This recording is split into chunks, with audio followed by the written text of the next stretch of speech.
Okay, our first speaker is Pat McKinnon. He's at Latigo Energy Group and heads the management team. Prior to that, he held positions in senior director of Miller Hermes Energy, a wholly owned by Alliance, where he was instrumental in the development of alternative assurance markets. Pat's career spans 30 years with positions ranging from front, middle, and back office for firms like Amex, Synergy, and Oxy. We have field operations to marketing management as the Associate Director of Natural Gas for CME. Throughout his experience runs a thread of diverse responsibilities ranging from IT systems to physical and financial market development. So please welcome Pat. Thank you, sir. That is yours, right? Yes, sir. I will not promise I won't also need technical assistance up here, right? So, Just leave it down. yeah. Is that it? Okay, here we go. Good morning. Thank you for being here. I've had a long relationship with Tommy and Craig, and this was a very adventurous move on their part to try to pull this off with all that's going on in the world today. And I'd like to compliment them and thank them for putting this together, right? So, like I said, my name is Pat McKinnon. I've had the worst managed career in energy, and one of the things that I've enjoyed about it is that I got an affinity and an appreciation for where we've come from. So what they asked me to do this morning was speak to each of you a little bit about the history of our business, about how the people that brought it to where it is, the characters that preceded all of us in this room. Some of you may actually know a few of them, and how the industry is structured. I've had a lot of experience with folks, even in the investor and financial community, that assumed a set of knowledge that probably wasn't as accurate as it could be. Yes, sir. I need you to be into the mic. Yes, sir. Okay. I'll go Donahue on them. And I do tend to move around, so if somebody can't hear me, let me know. When you think about the history of our business, it's probably one of the most diverse, interesting, unique industries in the world. We're all very fortunate to be a part of it. So I've named this talk The DNA of Energy. And what we're going to discuss today is how the industry was born. Wildcatters, independents, the early oil barons, early infrastructure, getting from wagon to rail to pipe. There's a lot of stories about how we do our industry that still come from that part of that beginning. Who were the seven sisters? If anybody can name them, I've got a prize for you. But there will be a slide later that will talk about it. We're going to talk about OPEC, what it is and what it is not, how the market has evolved over the years, how the energy commodities, began with awareness, how they became integrated and our eventual dependency on them, the supply chain, how it gets from A to B, the traded market, a little bit about how that actually works, the history of price and what's impacted it over the years, the global demand and why it continues to sustain, and the new oil order. Now that's the beginning. Hopefully I can get through all that in an hour. If I tend to rush, there's a reason, because I've got Craig in the back, got me on a tight timer, so we can be respectful of all your time. So let's get started. I started like everybody else. There was always a beginning. This is me on the left. There's a lot of things I miss about that guy. In Tussey, Oklahoma, for those of you that aren't aware, it's in nowhere, southwestern Oklahoma. And my first job in the field was unloading trucks. And the guy gave me a red Bronco and a bag phone and said, go buy crude. And oh, by the way, we need to build a station. And oh, by the way, we don't have a location. Bye. So I went with a pretty thick checkbook and a bag phone and a red Bronco, and that's fight. I hung every stair, put up every tank, welded every bung and pipe. Everything you see in front of you was done with these hands, right? The guy next to me is the one that got me interested in oil history. His name was Sam Keith. He forgot more about working physical crude oil than I will ever know, and I've worked a lot of it. He was amazing, and he's the one that really turned me into an energy junkie, right? Just somebody that's just got a passion for the business. He was an amazing character, bless his heart. That tree back there in the right, two significant parts of my life that occurred at that tree. One, as I did my first NYMEX trade from a phone hanging on that tree. The guy I worked for was kind of a character, and he said, we need to start this hedging stuff. You know how to run a computer, you do it. Here we go. And I also learned the birth of my first son on that tree phone. So this is a special picture for me. So anyway, I had a beginning, and the whole industry had a beginning, and it started with these guys, right? I've had some friends comment on this slide. I think it looks like my old football coach, right? The guy said, no, that looks like my ex-girlfriend, right? So, but these guys, nature has a way of consuming us all, and after millennia and heat and pressure, all of these guys turned into that. All right, that was an early oil seep. And back in the day when they were first trying to discover oil, and especially in the 1800s and early 1900s, they literally did something, and you may not be aware, it was called witching. They went around with a particular divining rod made out of a particular wood, like they used to look for water. They would look for oil in the same way. They also used such geological inventions as topography surveys and creekology. You know, these were real terms back in the day, and oil and gas was found in those manners. So all the dinosaurs turned into that. But don't think that was the beginning of our business.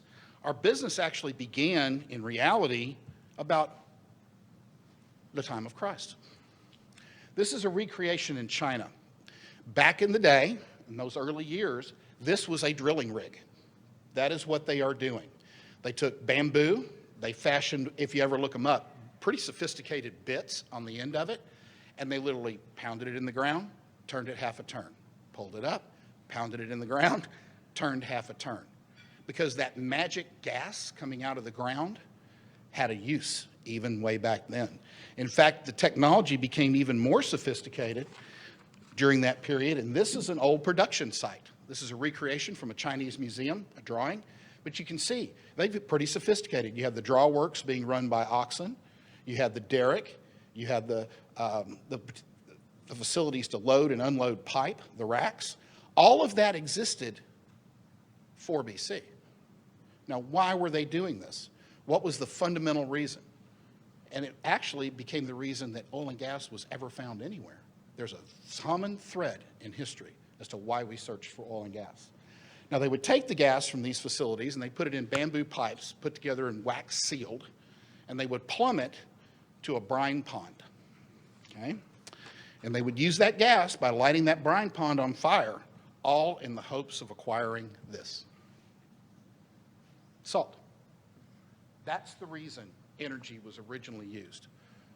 What was to boil off brine ponds to create salt, because salt is fundamental to human life. And before we had refrigeration and all the modern conveniences, that's how meat was stored. Salt was an expensive, desired, and necessary commodity for human existence.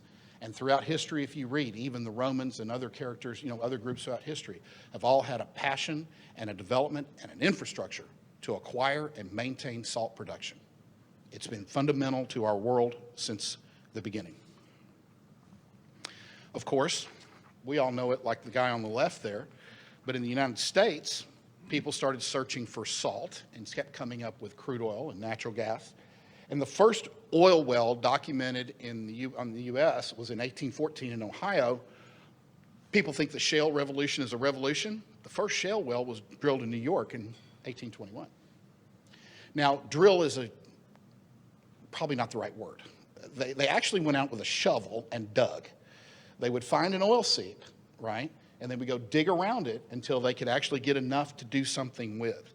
Now, during that time, the predominant source of light fuel was whale oil, literally whale oil. They were killing enough whales to build enough lamps so people all over the world could have something to light up their house with. But later on in the mid-century, 1859, right before the Civil War, the first true commercial oil well was developed in Titusville, Pennsylvania, right?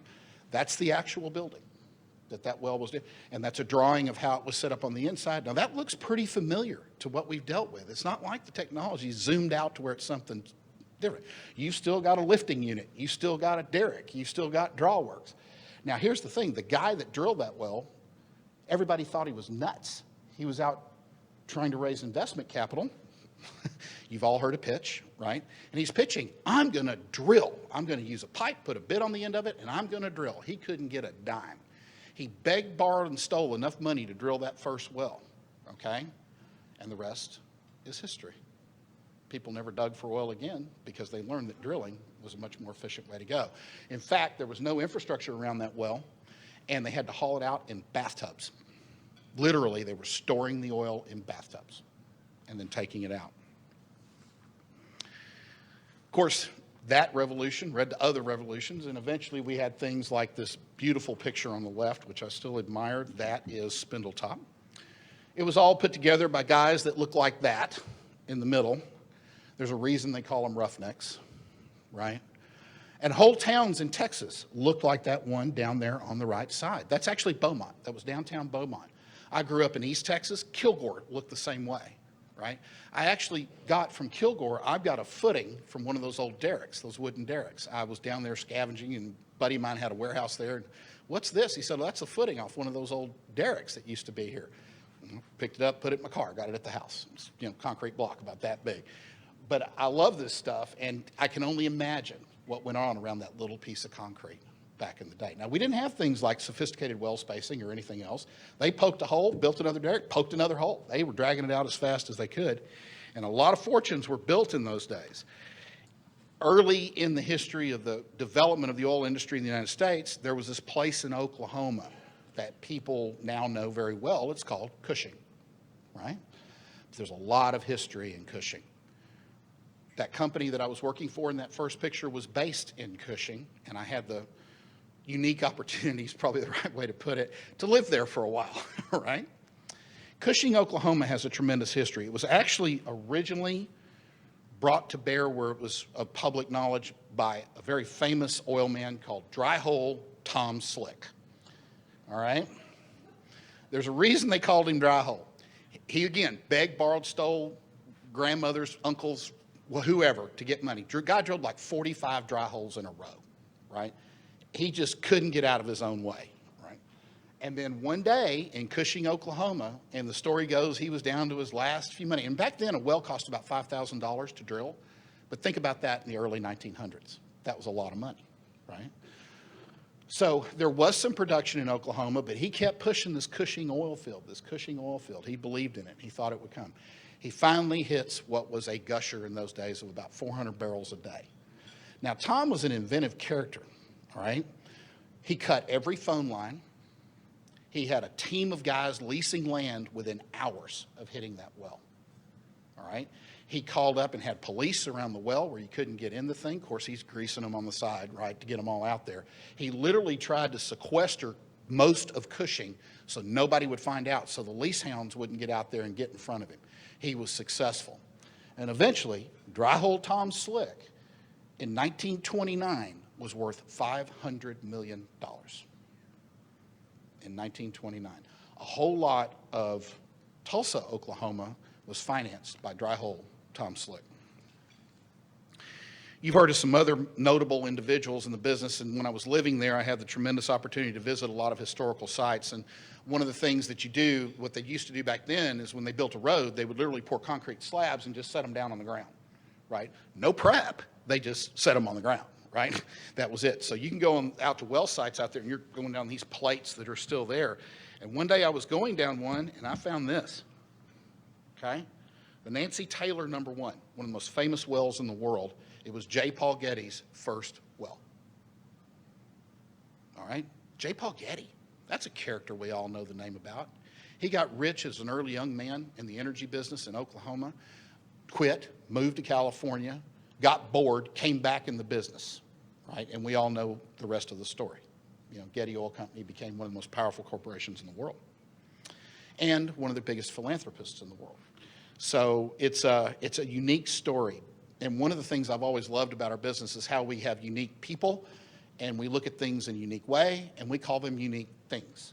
So the names of these locations have always fascinated me. You know, I can't imagine the wells that I've invested in have had some pretty unique names. But one that caught my eye, I was out buying crude on the Caprock in New Mexico, and my buddy, who's now a senior executive with Deloitte, far away from the field, he and I were out there, and we're hustling crude, and there was this one lease I wanted to go buy from. The guy was making about 120 barrels a day. Finally got him to meet me at the lease, and we go out there, and it is a trash bucket. There is old cars, rusted everything. It was nasty, nasty. Finally made the deal for the crude, and as we're leaving, my buddy Mike Prokop walks up to me and goes, "Hey, man, do you think you can talk to that guy? I want something from off this lease." And I said, "It's all rusted crap. I'm sure he'll be, what do you want?" He said, "I want that sign, because that's the coolest name for a well I've ever seen." And it was the nasty number 1. That hangs in his office to this day, right?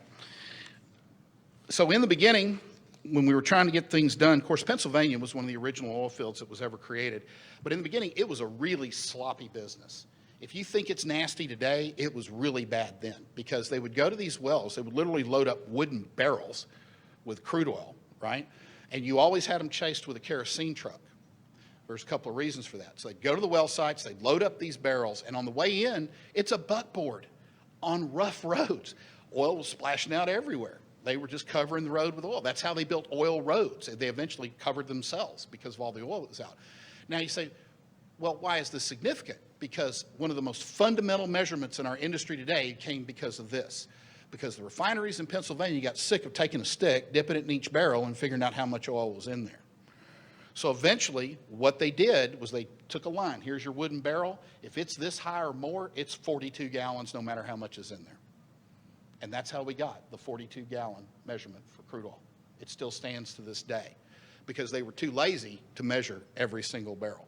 And they would roll in there, and they would come with an empty kerosene truck and full oil, and they go back with empty oil barrels and a full kerosene truck. And on the way, the oil companies would sell the kerosene on the way back. Of course, this certainly, because of the revenues that were involved, attracted some people who were instrumental in the early days of our industry. I'm going to talk about a few of them. All of you have heard about Spindletop, right? I mentioned earlier about salt, right? Anthony Lucas was the guy who drilled Spindletop, and his employer at the time had him out searching for salt. So he's down around Beaumont looking at salt domes, right? Because he worked for a salt company. And he ran across what he thought was a hydrocarbon reserve, quit the company, begged, borrowed, and stole, and drilled Spindletop. That's how that well came to be in existence, one of the most famous and one of the most foundational wells in oil fields built in Texas. That one exercise, searching for salt, thought he found hydrocarbons, gathered up a little cash from guys like y'all, and went out and drilled a well. So hope has always been a strategy in energy. If you haven't noticed that. And we tend to all be a little bit Pollyannish, but that created a lot of wealth in this country. The guy that drilled Titusville was Edwin Drake. I've already told you the story. Everybody thought he'd lost his mind about using a drilling rig. Oh my God, that's for water, not oil. Well, going down hole, he just seemed to put 2 and 2 together, and he won the battle. Talk about J. Paul Getty. He actually had a lot of influence. Mr. Getty was also instrumental in bringing Frank Lloyd Wright to Oklahoma. And at one time, Tulsa, Oklahoma had more Frank Lloyd Wright-built homes than anywhere in the world. At one time, Tulsa, Oklahoma was the richest city in the world, right? The last notable thing, I think Midland took this over in the late 70s, but supposedly there were more Cadillacs in Tulsa than anywhere else in the world at one point. And then John D. Rockefeller. Now, he's a New Yorker, right? And everybody cites him up, but he was an instrumental oil man. Some of you may have seen the series, The Men Who Built America. I think it was on the History Channel. Brilliant job of talking about him. But here's to point out, this is not a business for people who don't have a little fortitude, I think is the right way to put it. And we're all raised in a fairly rough environment. Mr. Rockefeller certainly was. If you can't read that, it talks about the fact that his father was a snake oil salesman, okay? Patent medicine, cocaine, right? That's what it was. And he said, I cheat my kids every chance I get because I got to train them to do things right. That's what he did. So he was raised in a pretty tough environment. The gentlemen at the bottom are more mid-19th century or mid-20th century characters. Roy Cullen, Cullen Auditorium, right? You've heard of him. He's a significant Houston character. These other 3 guys have a little bit of a common thread, right? So the first person I'm going to talk about is H.L. Hunt. He is one of the most interesting characters you'd ever meet. Now, I'm not saying he was the most virtuous man you'll ever read about, right? But HL actually had gone broke a little bit as a kid, right? But he was a math whiz. So guess what he used to do a lot of? Gamble. In fact, his first oil leases were gambled for. He'd go play poker, guys would put their leases on the table, and he'd take them away.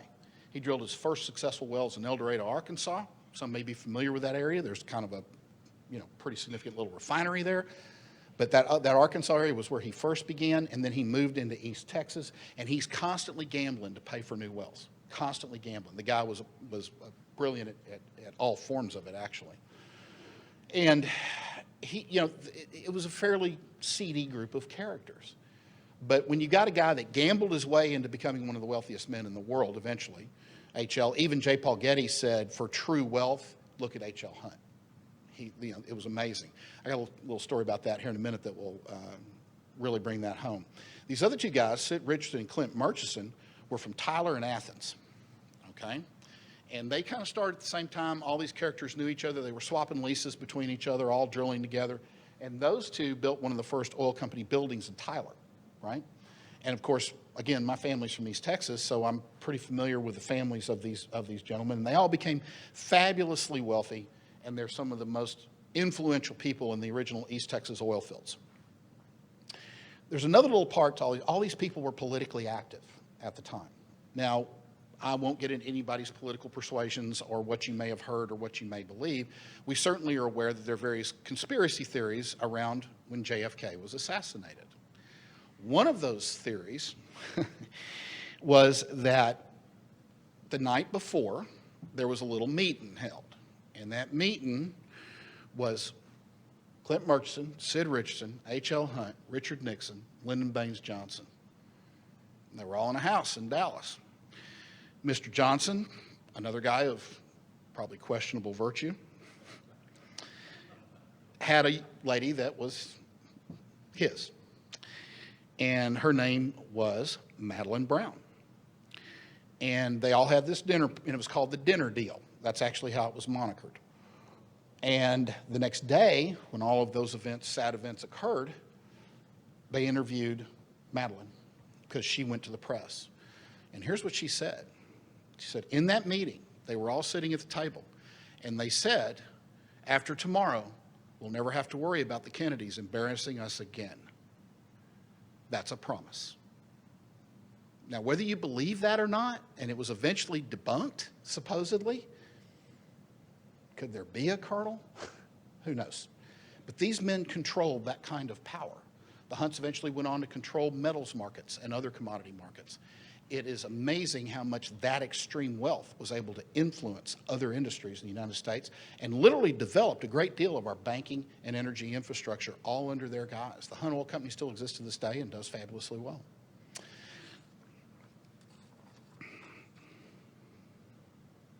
So I've got a little contest for you, something that may be entertaining, but anybody that can answer this question is going to get a prize, I promise. Has any of you ever heard of this book? The Big Rich, have you read it, sir? Yeah, you've read it? Awesome book. It teaches you things. So, for example, H.L. Hunt is prominent in this book.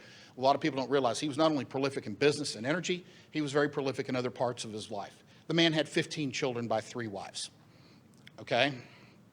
Well, wives is kind of a loose description of that. And you'll learn more about it when you read this book.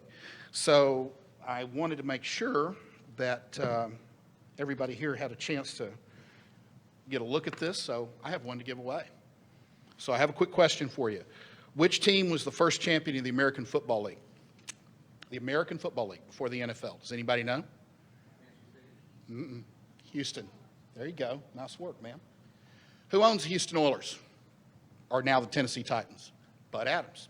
Bud Adams from here in Houston, right? Quite a character in and of himself. There's a story when the AFL was started, the first year they were in business, they lost $1 million. And they went to HL because it was HL's son, Lamar, that started the league. And said, your son dropped $1 million. It's a lot of money in 1960. And he goes, look, at that rate, he's only got 100 years to keep trying. So,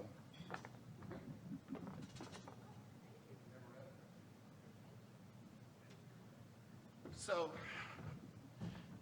again, the power and influence extends. Back in when I was younger, there was a lot of wells getting drilled. First boom of the and old Eddie Childs, who's one of my favorite historical characters, Eddie was nuts, right? He would do anything to get something done, right? And so he literally had a TV commercial out, flew in a helicopter, drove across an oil field, and the last thing he said was, if you don't have an oil well, get one, right?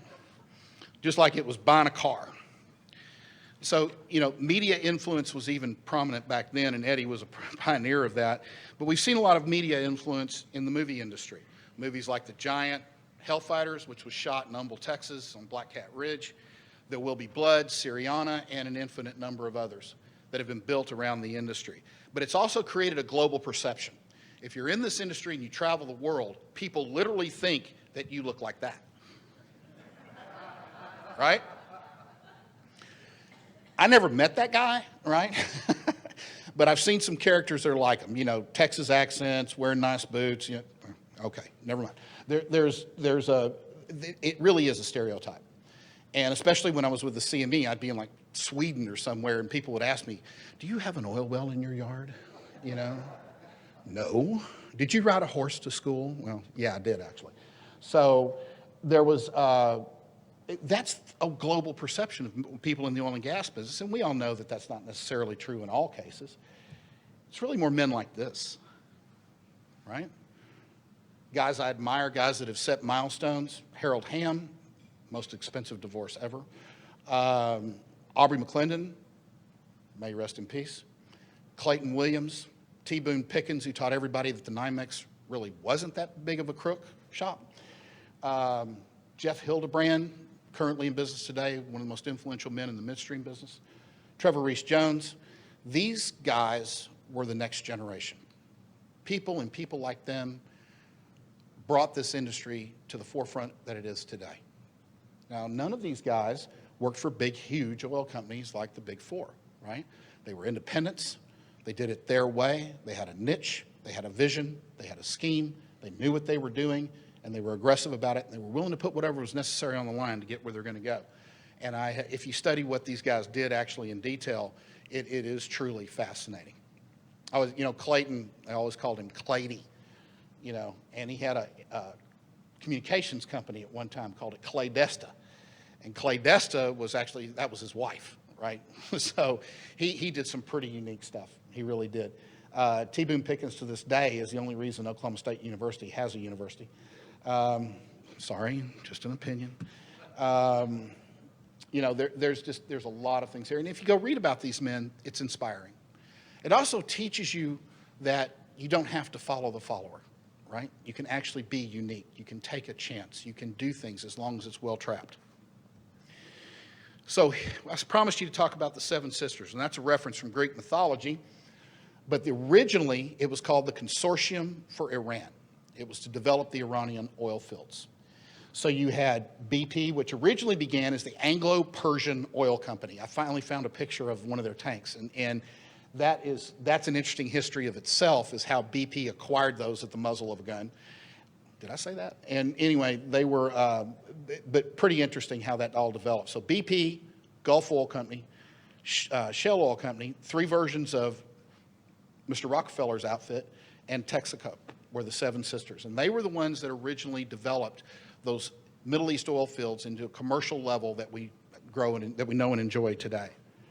All right. Now, all of those began to merge and blend and become other things. So Chevron, Gulf became Chevron, Standard California became Chevron, Standard New Jersey got bought out by Exxon, Standard New York became Mobil. Of course, Mobil and Exxon got together. Texaco, eventually became Chevron.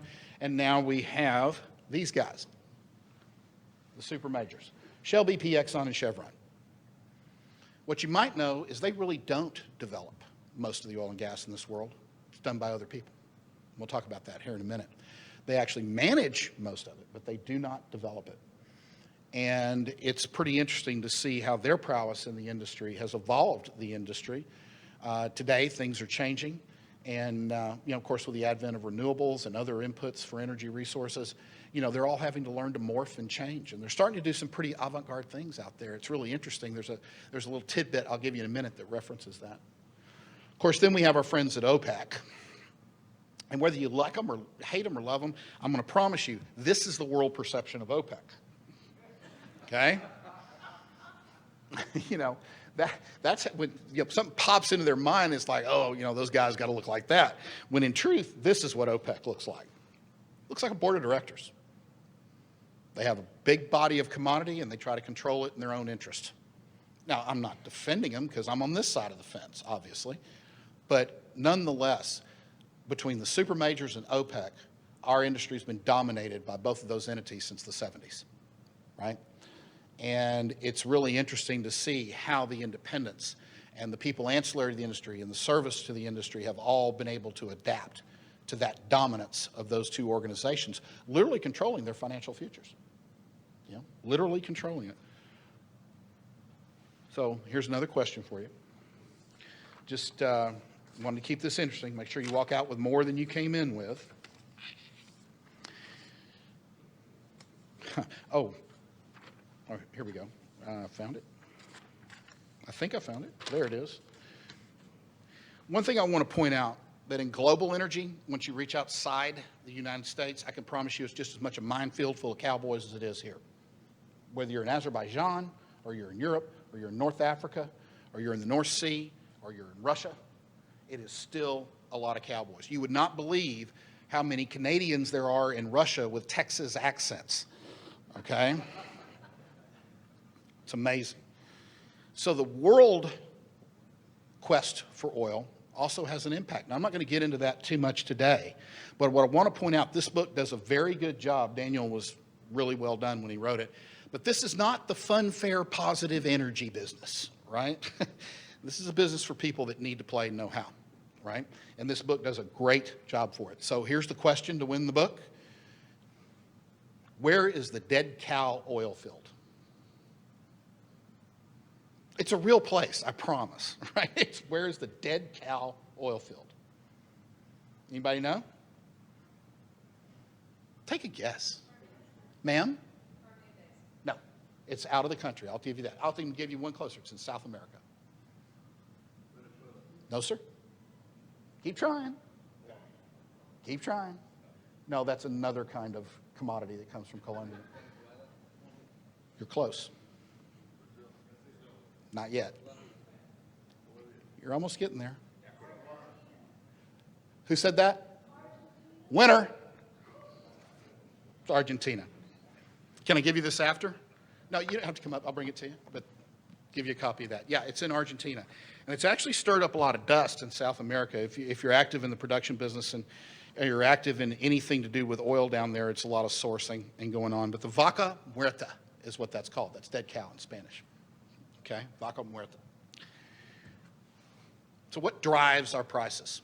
What is it that makes our commodity valuable? Demand, right?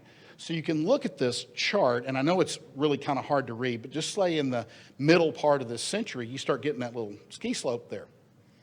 Now, that's when demand really ramped. And we started, also infrastructure, we were able to deliver more.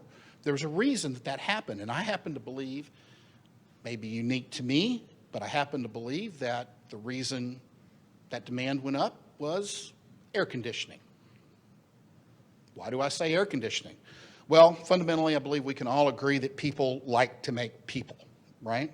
They like the process, they like the result. Air conditioning makes that a lot better, right?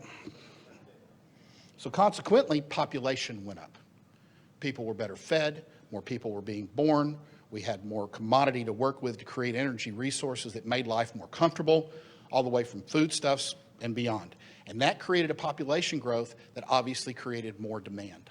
And to this day, our population is still growing, and as long as that population is growing, we have a growing market. Even with the influx of renewables, it's just another form of energy. So as long as we're meeting that demand of the public, and there's still a great amount of the world that is undeveloped for energy. A lot of people don't realize it. There's an entire continent that needs help, right? But if you ever go to Brazil and you see how, I was just recently down there speaking at a conference right before COVID, and I was shocked. I had never been there before, and they don't think in the rest of the world like we do here. I'll give you an example. The largest power plant there that's recently built is fed by LNG. And the LNG comes in, they built an LNG terminal, they built the power plant, they built a pipeline. That all makes sense. I asked the guy that ran the power plant, he was the CEO, I said, sir, how many people live between you and that LNG facility? I don't know, 500,000, 600,000? Are you selling them any gas? No. We're in the power business. They drove right through the town and never laid that infrastructure. You would get thrown out of the boardroom if you let that happen here in the United States. So the rest of the world doesn't think like we do. They don't look at it as opportunistically as we do.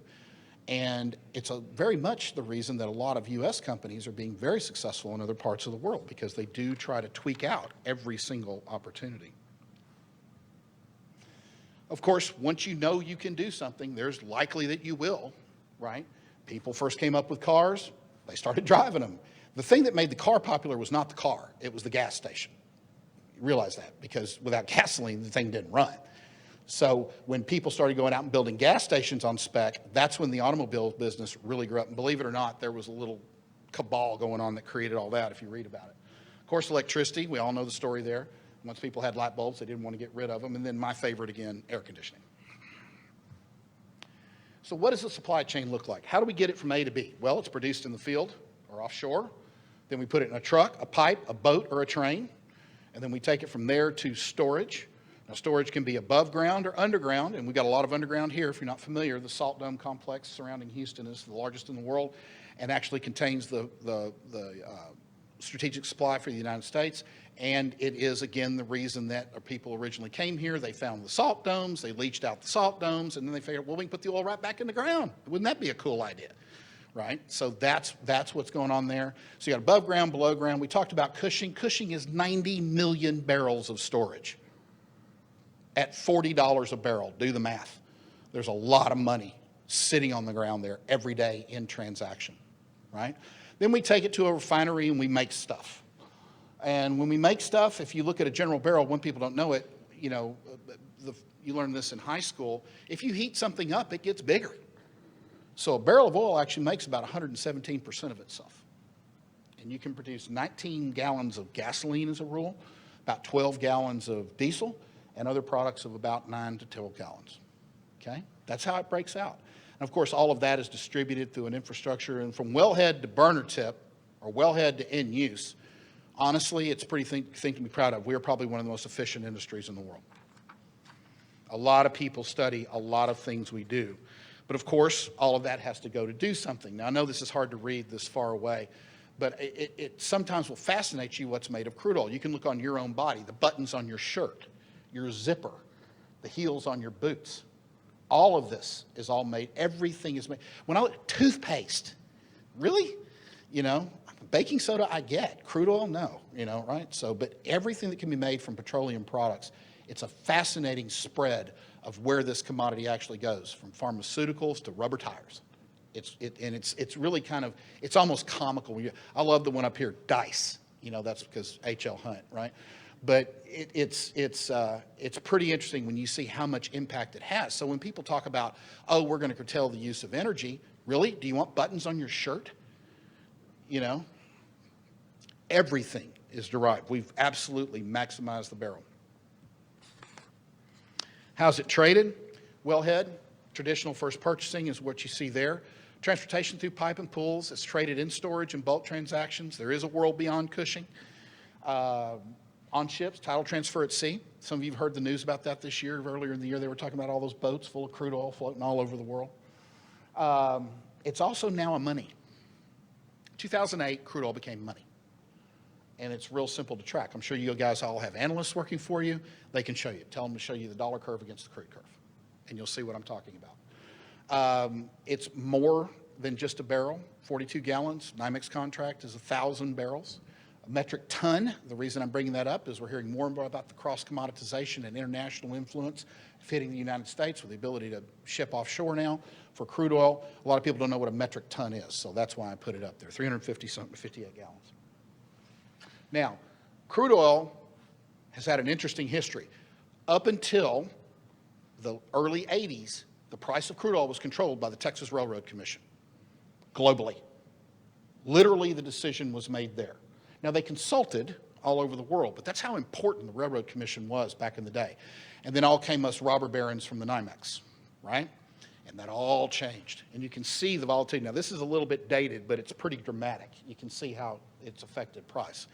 But there's a great rule in the markets. The market is always right. So you've actually found value. It's always been able to search for value, and that's what it didn't do during the Railroad Commission days. And I'll only give you a little bit of imaginary time. If you can take a guy to dinner and influence the global price of crude, probably not a good thing, right? Let the markets do what they're supposed to do. Of course, market price, this is in relative terms. Again, it's a little bit dated through 2014, but it does illustrate. The value of crude oil before the Civil War was higher than it is today in economic terms. Okay? Higher then than it is today in economic terms. And you can look at all the influences from the wars, cholera outbreaks in Europe, all this stuff affects that price. We have always been globally integrated. We just didn't see it as fast as we do today. Anybody involved in this business, don't think you're not touching the rest of the world with everything you do. With everything you do. They're giving me a hustle sign back there, so I'll small information. If none of you know what this is, the Petroleum Administration Defense Districts was done before World War II. It divided the country up into pads, and that's how they were going to manage crude oil in case we got invaded. It's that simple. It's how they're going to divide the country in case things got ugly, right? And then all of those production areas in there you're all pretty familiar with, but you look at the Marcellus, the Eagle Ford, Permian Basin now, the Bakken. All of these things have been identified for a very long time. The guy that built the Woodlands was one of the first leaseholders in the Bakken. Held them for years and years and years, never produced them. How's it going to grow? Well, history, prelude. It always comes true, okay? On the right, there's a circle, and it goes from China over to near Africa. That's called the Silk Road. You may have heard of it in historical reference. Silk Road was one of the first commercial roads. The major commodity that was done on the Silk Road was not silk, it was salt, right? Because China had figured out how to make more salt than anybody, so they would hustle that stuff all the way across the continent. Today, the major growth area in the world for energy production is, again, along that Silk Road. The largest democracy in the world in India, a stranded infrastructure in Africa, and you've got connectivity to Europe. There's going to be a lot of opportunity there, and people are taking advantage of it today. Also, in South America, you have a very limited infrastructure supply, but you can see the heat map with Brazil. I was mentioning it earlier. Going down there, it's really kind of an exciting time. Don't think Petrobras is the only guy in town. There's a lot of guys down there trying to do work, and a lot of guys trying to do business. South America is going to become one of the most primary economic partners in the energy business throughout the rest of our lifetimes and our children's lifetimes, because they have so much to build. What you enjoyed today on a freeway driving to Houston, Texas does not exist down there. It's all got to get built. It's all got to get built. So what is the new world order? What are we facing? A rebalancing to a current price paradigm. That's a kind of MBA sounding, isn't it? Bottom line, we're going to live with a different price structure than we ever have before, and it's going to be probably a lot more stable. The impact of technology advancements in the production area, we're all familiar with that. Continued infrastructure build out, we still need a lot more. Hell, if you took 100 feet off the surface of the earth between here and Victoria, Texas, you could walk on the pipe all the way to Corpus Christi, all right? And we still need more. We still need more. There's new blood in OPEC. It's not the same old guys. There's nuclear and coal retirements. In fact, today, renewables produces more electricity in this country than nuclear. Nuclear is about 8%, renewables are 12%. Coal is about 14%, and the rest is split up between crude distillates, and natural gas. People don't realize that. It is already in the battle, right? Renewables are. The influence of private capital, we've all seen what private equity's done for the industry. That's changing dramatically in the last couple of years, but it's still going to be there because it's actually a relatively conservative investment if you know what you're doing. Restructured, re-energized independents are coming along. The recognition of the need to evolve beyond what my grandfather did, that's finally coming into fruition, and people are using technology to reach a lot of those goals. The the opening of previous markets. We talked about the world that still needs infrastructure, and of course, global integration. You really have to think about yourself being influenced by the rest of the world in today's market. I love this phrase.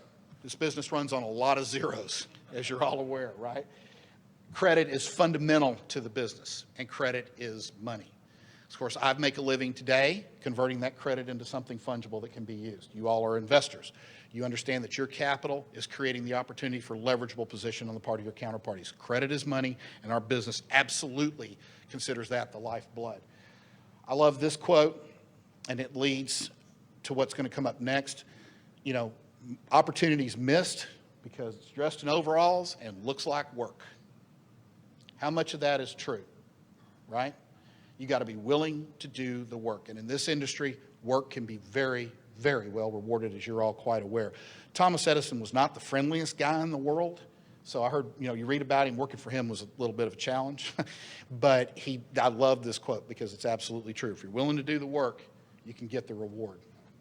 Because opportunity is all around us, but we have beliefs that block it. Assumption is the mother of. Keep your mind open.